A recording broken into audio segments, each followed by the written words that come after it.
বর্তমান সময়ে আমরা এরকম হয়ে গেছি যে আমরা আমাদের নিজের মাকেই বলি, মা তুমি কিছু জানো না, তুমি আমার ফিলিংসগুলোকে বুঝবে, তুমি আমার টেনশনসগুলোকে বুঝবে, তোমরা আমার জন্য করেছোটাই কি, আমি কত টেনশনে আছি তোমরা কি বুঝবে। আমরা এইসব বলি আমাদের মাকে। আমরা কতটা স্টুপিড, আনএডুকেট যে আমরা তাকে বলতেছি যে আমাদেরকে জন্ম দিল, চলতে শিখালো, কথা বলতে শিখালো, সব বিষয়গুলোকে বোঝালো, কিভাবে জীবন চালাতে হয় সেটা শিখালো, যে এই পৃথিবীটাকে চিনতে শিখালো, তাকেই আমরা বলতেছি তুমি কি বুঝবো আমার প্রবলেমসগুলোকে, তুমি কি করেছো আমার জন্য।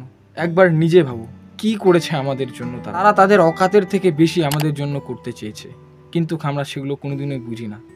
এই ভিডিওটাকে দেখে একবার তোমাদের রিমেম্বার করে দিলাম যে মা বাবা আমাদের জন্য কতটা ইম্পর্টেন্ট, মা আমাদের জন্য কতটা ইম্পর্টেন্ট। আমরা তাদেরকে ইম্পর্টেন্স দিচ্ছি না, বাকি সবাইকে ইম্পর্টেন্স দিচ্ছি। এই জন্য তোমাদের মাইন্ডসেট এটাই হওয়া উচিত যে আমরা আমাদের মা বাবাকে একদিন প্রাউড ফিল করাবো। আবার সেই কোডটা এখানেও ইউজ করতেছি, I went to make my mom and dad feel proud. যেদিন তুমি শুধুমাত্র তোমার জন্য নয়, তোমার মা বাবাকে ফিল প্রাউড করার জন্য কাজ করবে, দেন দেখবে তোমরা সাকসেস অবশ্যই হবে।